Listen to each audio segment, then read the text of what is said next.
अस्सलाम वालेकुम। आजकल एक प्रॉब्लम बहुत ज़्यादा पेशेंट में मैं रिपोर्ट हो रहा था, तो उसको बेहतर समझा मैंने कि एक मुफस्सल सी वीडियो बनाई जाए। जब भी आप हम बिस्तरी करते हैं या कुछ लोग मास्टरबेशन करते हैं, तो उनके लिंग में बहुत ज़्यादा जलन फ़ील होता है, बहुत ज़्यादा दर्द फ़ील होता है।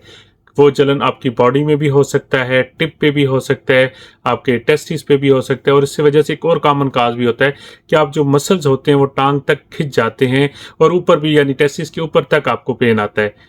ये मसला बहुत ज़्यादा कॉमन हुआ, तो मैंने समझा कि इस पे एक वीडियो बनाई जाए। उसके मुख्तलिफ जो सूरत हाल हो सकती हैं, इसके पीछे वजूहात क्या हैं, कौन से टेस्ट रिकमेंडेड हैं और फिर अकॉर्डिंग टू योर कंडीशन इसका क्या ट्रीटमेंट है, ये सारी डिटेल आज मैं इस वीडियो में बताऊंगा। इस वीडियो को एंड तक ज़रूर देखिएगा ताकि आपको अपने मसले का प्रॉपर हल मिल सके। फिर भी अगर आपको कन्फ्यूजन हो तो मेरा व्हाट्सएप हाजिर है, मेरा यूट्यूब हाजिर है। इंशाल्लाह मैं विद इन टाइम कोशिश करूंगा कि आपको रिप्लाई कर दूं। तो वक्त ज़ाया किए बगैर चलते हैं आज के टॉपिक की तरफ। अगर आपको मेरी वीडियो पसंद आए और मैं जो इन्फॉर्मेशन आपको देना चाहूँ आपको अच्छी लगे, तो मेरे चैनल को भी ज़रूर सब्सक्राइब कीजिएगा। मुझे टिकटॉक पे भी और फेसबुक पे भी मुझे ज़रूर फॉलो करें ताकि आप लोग की वजह से ये वीडियो ज़्यादा से ज़्यादा लोगों में शेयर हो सके। तो सबसे पहले हम बात कर लेते हैं फर्स्ट कंडीशन की। लेकिन कुछ लोगों के कुछ जो गलत कंसेप्ट हैं उनको दूर कर दूं कि अगर आप एजुकुलेट करते हैं, सीमन को बाहर निकालते हैं तो आपको पेन होती है, तो इससे क्या आपको इनफर्टिलिटी यानी बच्चा पैदा करने की ताकत ख़त्म हो जाती है या कम हो जाती है? तो ऐसा कुछ भी नहीं है। इस वजह से फ़िक्र ना करें। इसकी वजूहात कुछ और होती हैं, कुछ डिफरेंट सिनेरियो इसके पीछे होते हैं, डिफरेंट वजूहात होती हैं, वो आज आपसे डिस्कस करूँगा। सबसे पहले हम बात कर लेते हैं प्रोस्टाइटिस की। यानी प्रोस्टेट के अंदर प्रोस्टेट ग्लैंड जो होता है, जो रेगुलेट करता है आपकी यूरिनेशन को, उसके अंदर इन्फेक्शन हो सकती है या उसकी इन्फ्लामेशन हो सकती है। तो प्रोस्टेट की इन्फेक्शन से या इन्लार्जमेंट से भी ये प्रॉब्लम आपको आ सकती है। जैसे ही आप रेजिकुलेट करते हैं तो प्रोस्टेट में पेन आता है, जिससे आपको बहुत ज़्यादा लिंग में दर्द महसूस होता है। इसके ट्रीटमेंट के लिए क्या करना है? इस मसले के हल के लिए सबसे पहले एक एंटीजन टेस्ट होता है जिसे पीएसए कहते हैं, प्रोस्टेट एंटीजन टेस्ट। वो करा लेना बेहतर है, साथ में इसका अल्ट्रासाउंड होना बेहतर है, जिससे आपको इसका हल पता लग सकता है। इसका ट्रीटमेंट प्रॉपरली आपको एक यूरोलॉजिस्ट एंड्रोलॉजिस्ट रेकमेंड कर सकता है। अब एक और सिनेरियो की बात कर लेते हैं जिसमें हम बात करेंगे खासकर फ्रीक्वेंटली सेक्स या फ्रीक्वेंट एजुकुलेट। यानी अगर आप बहुत ज़्यादा सेक्स करते हैं और जल्दी सेक्स करते हैं पार्टनर के साथ, या मास्टरबेशन की फ्रीक्वेंसी आपकी बहुत ज़्यादा है जिसमें आपको रेस्ट नहीं है, दिन में अगर 3 से 4 दफ़ा आप सेक्स करें या इस तरह करें, जब भी आप इतना फ्रीक्वेंटली सेक्स करते हैं या मास्टरबेशन करते हैं तो इसका बहुत ज़्यादा सेमिनल वेजिकल्स पे, आपकी डक्ट्स पे बहुत ज़्यादा स्ट्रेस बनता है और बहुत ज़्यादा दबाव बनता है। ब्लड सप्लाई ज़्यादा आता है जिससे अंदर आपके ज़ख्म होने के चांसेस होते हैं, जिससे आपके अंदर इन्फेक्शन हो जाती है, जिसकी वजह से आपको ये प्रॉब्लम आता है कि आपके या बैक साइड पे यानी बेस पे या लिंक की बॉडी में आपको पेन महसूस होता है। और जब भी ये पेन उस टाइम महसूस ज़्यादा होगा जब आप यूरिनेशन करेंगे, यानी यूरिन पास करने के लिए वॉशरूम जाएंगे। तो ये सेकंड सिनेरियो है। इसमें सबसे बेस्ट ये होता है कि आपका सीमन एनालिसिस कराया जाए, सीमन कल्चर एनालिसिस कराया जाए, ताकि पता लग सके कि आपकी इन्फेक्शन कहाँ पर है।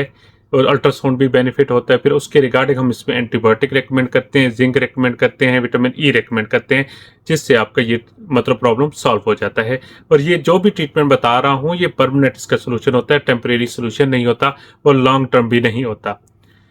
थर्ड में हम बात कर लेते हैं, थर्ड सिनेरियो में, कि अगर थर्ड सिनेरियो में बात कर लेते हैं किसी किस्म की सर्जरी, जैसे कि हर्निया हो गया। हर्निया यानी टेस्टिस का एक जगह से दूसरी जगह अगर मूव हो जाता है, आपने अगर कोई प्रोस्टेट का या कोई भी यानी है वेरिकोसील या हाइड्रोसील किसी किस्म का भी अगर ऑपरेट कराया हुआ है, तो उसकी वजह से भी कभी कभी ये पेन आपको फील हो सकता है। उसके लिए आप अपने यूरोलॉजिस्ट से रिकमेंड करेंगे तो वो आपको अच्छे से टेस्ट भी और मेडिसिन रिकमेंड कर देगा। सिनेरियो ये होता है कि आपकी एजेकुलेटरी डक्ट में या तो सिस्ट बन जाए या आपका स्टोन बन जाए, जिससे आपको एजेकुलेशन के दौरान ब्लॉकेज मिलती है, जिसकी वजह से आप जैसे भी एजुकुलेट कर लेते हैं तो उसके बाद पेन फील होती है। इसके लिए भी अल्ट्रासोनिक यानी अल्ट्रासाउंड का होना ज़रूरी है और उसकी पेन काज का पता होना ज़रूरी है, ताकि हमें पता लग सके कि मसला क्या है इसके बीच में, ताकि हम उसके अकॉर्डिंग टू द एक एंड्रोलॉजिस्ट उसका ट्रीटमेंट करता है। ये भी एक सिनेरियो होता है। और सम टाइम हम बहुत ज़्यादा मेडिकेशन यूज़ करते हैं किसी भी इलाज के लिए, वो एंटी डिप्रेसेंट भी हो सकते हैं और डिफरेंट किस्म के भी मेडिसिन हो सकते हैं, जिससे हमारा किडनी कंप्रोमाइज़ हो जाता है, उसके साथ हमारा वाटर इनटेक कम हो जाता है, जिससे हमारा मतलब है कि जैसे हम एजुकुलेट करते हैं तो उसके बाद हमारा फ़ौरन यूरिनेशन के दौरान पेन स्टार्ट हो जाता है और बहुत ज़्यादा बर्निंग स्टार्ट हो जाती है। तो मोस्टली ये चीज़ होती है। ठीक है, तो इन चीज़ों को एक अगर मैं समराइज कर लूँ कि अगर आप फ्रीक्वेंटली सेक्स कर रहे हैं और इसकी वजह से आपके लिंग में पेन आता है, टेस्टिस का पेन आता है, अपना सेक्स का दौरानिया बढ़ा दें। और इसके लिए सबसे बेस्ट है कि अपने 5 से 7 दिन के लिए क्रेन मैक्स साशे शुरू कर दें, एक रोज़ाना या दिन में 2 बार। ये 5 से 7 दिन लेंगे तो ये इसमें क्रैनबेरी होता है बेसिकली, जो कि एक हर्ब्स है, सेफ है और आपके किसी किस्म के यूटीआई के लिए परफेक्ट है। ठीक है, साथ में एनकलाइजर है कि अगर कोई भी हरगान यानी कोई भी जलन है आपके पेशाब में या किसी वजह से, वो भी बिल्कुल ठीक हो जाएगी। सेकेंडली, अगर आपका एंटी डिप्रेसेंट है तो वो डॉक्टर से डिस्कस करके उसको चेंज करें। अगर आपका प्रोस्टेट का इन्फेक्शन है तो वो आपका एक यूरोलॉजिस्ट ठीक करेगा, वो उसके हालात को देखते हुए कि उसकी क्या पोजीशन है। इस तरह समराइज, अगर मैं एक सिंपली बात करूं कि अगर आपको बहुत ज़्यादा पेन होती है तो आपको लाजमी चाहिए कि अपने यूरोलॉजिस्ट या एंड्रोलॉजिस्ट को दिखाएं, ताकि आपका ये मसला परमानेंट सोल्यूशन हो। ये कोई इतना बड़ा सीरियस नहीं होता, लेकिन इसका जांच करना, इसकी रीज़न जानना ज़रूरी है। तो उम्मीद है कि जो चीज़ मैं आपको क्लियर करना चाह रहा था क्लियर की। इसको अपने दोस्तों में, अपने रिश्तेदारों में ज़रूर शेयर करें ताकि उनको इन्फॉर्मेशन हो और किसी गलत डॉक्टर या हकीम हकीम खतरा जान की तरफ ना जाएं, ताकि अपना प्रॉपर इलाज करें।